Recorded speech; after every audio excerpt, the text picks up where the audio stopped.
Достар, сіздің сұрауыңыз бойынша осындай дәмді рулет жасайтын боламыз. Ол үшін піскен қызылшамызды үкіштен өткіземіз. Жарты шай қасық тұз, 1 ас қасық сұйық май, 3 дана жұмыртқаның сары уызы, 80 грамм крахмалды салып әбден араластырамыз. Жұмыртқаның ағуызына 1 шай қасық шекер, 1 шымшық тұз салып, әбден миксермен қатты көбік болғанша соғамыз.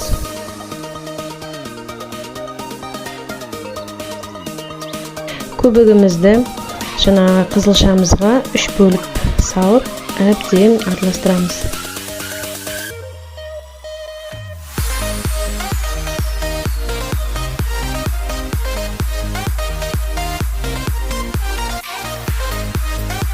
Шыққан қамырымызды пештің табасына құйып, алдын ала 180 градусқа дейін қыздырылған пешімізге салып, 7-8 минут пісіреміз.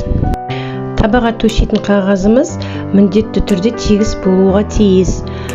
Әйтпесе өрескеп қағазға қамырымыз жабысып қалады.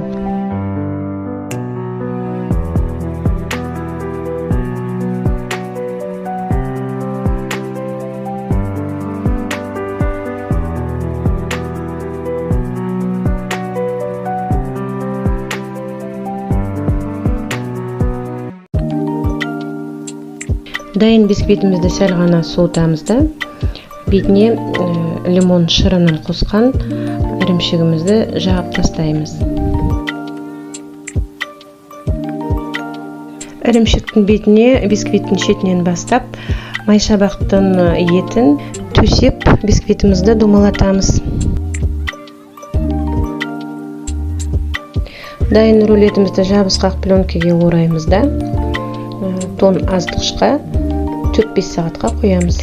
Достар, менің каналыма тіркелуді ұмытпаймыз. Саусағы жоғары лайк басамыз. Жылы лебіздер білдірген үшін алдын ала көптен көп рахмет. Астарың дәмді болсын.